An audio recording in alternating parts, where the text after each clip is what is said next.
Let's pause for a second.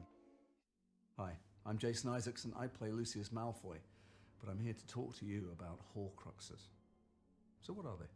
Well, they're created when a portion of the soul is broken off and stored in an object in an attempt to achieve immortality. Could be anything.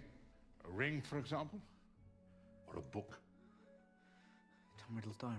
So we know that while any item can be made into a Horcrux, the Dark Lord sometimes chose to use objects of great historical importance.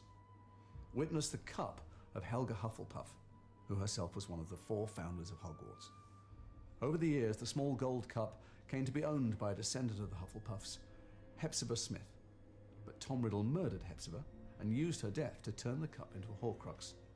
He then left the cup in the care of Bellatrix Lestrange, my sister-in-law, bit of a nightmare, a Death Eater, who stored it in her family's vault at Gringotts Wizarding Bank. You seriously not try that one again, are you? There was one scene in Gringotts that was scheduled for early on in the shoot, and then we thought, we moved it to the middle, and this is like a 12-month shoot, and we kept pushing it back and back and back, because expanding treasure ultimately needs to be a combination of practical, technical, special effects, and CGI. And the reason we kept pushing it back was because we realised how much work we needed to do to prepare it. Add to that a set which Stuart Craig has built, which I encouraged him to make it bigger, but is still quite small and difficult to move around in. And add to that the fact that you're on the end of a 12-month shooting schedule and everyone's knackered. So it was challenging, but ultimately we got it done in quite a reasonable amount of time because we'd literally done more meetings about that bloody vault.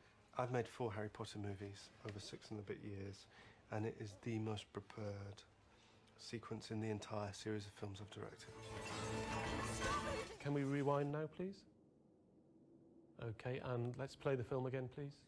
Hello, my name's Tim Burke. I'm the visual effects supervisor on Harry Potter and the Deathly Hallows Part 2. Here you can see the scene where the kids break into the vault.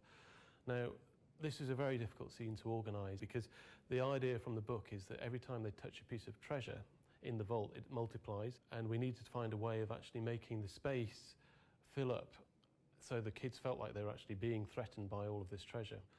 We also had to work out how the kids would actually be raised up by this treasure, because one of the story points was that Harry would actually use the treasure as it actually multiplied and use it to climb up to get the actual cup.